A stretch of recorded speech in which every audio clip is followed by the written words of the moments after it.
Hello বন্ধুরা, আজকে আমি আপনাদের বানিয়ে দেখাবো আমি বাড়িতে যেভাবে নোটে শাক ভাজা করি। তো প্রথমে লাগবে নোটে শাক। এটা হচ্ছে নোটে শাক, আমি ভালো করে ধুয়ে ভালো করে কেটে নিয়েছি। বাজারে গিয়ে নোটে শাক বললেই আপনাদের দিয়ে দেবে। যে চেনেন তো সে ভালো করে কিনে নিতেই পারবেন, আর যে চেনেন না বাজারে গিয়ে বলবেন নোটে শাকের কথা, নোটে শাক আপনাদের দেখিয়ে দেবে। আর লাগবে তার সাথে একটা শুকনো লঙ্কা আর রসুন। এই রসুনগুলোকে আমি একটু থেতো করে নেব, যতটা পরিমাণ শাক নেবেন সেই হিসাবে রসুন নিতে হবে।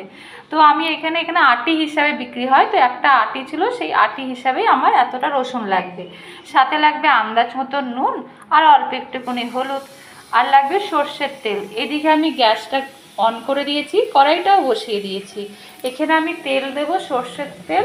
শাকটা ভাজতে কিন্তু বেশি তেল লাগবে না, 2-3 চামচ মতন তেলটা দিয়ে দিলাম। আর এখানে তেলটা গরম হলে এই শুকনো লঙ্কাটা আমি ছিঁড়ে দিয়ে দেবো, আর রসুনগুলো একটু থেতো করে নেব।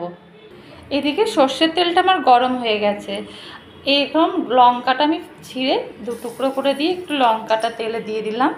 দিয়ে একটু লঙ্কাটা ভাজা ভাজা হয়ে গেলে, একটু লালভাবে হয়ে গেলেই আমি এর মধ্যে দিয়ে দেবো রসুনটা, যেটা থেতো করেছিলাম সেই রসুনটাও এর মধ্যে আমি দিয়ে দিচ্ছি।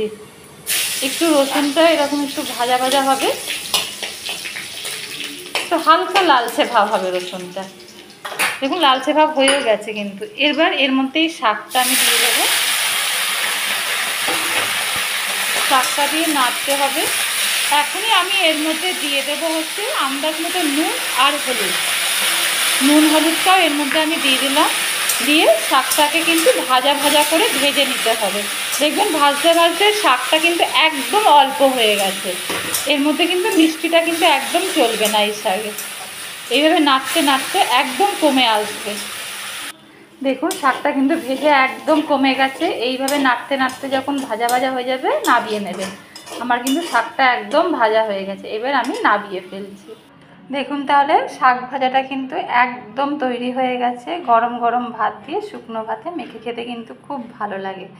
যদি আমার এই রেসিপিটা আপনাদের পছন্দ হয়ে থাকে তাহলে অবশ্যই লাইক আর সাবস্ক্রাইব করতে কিন্তু ভুলবেন না। তাহলে আজকে এই পর্যন্তই।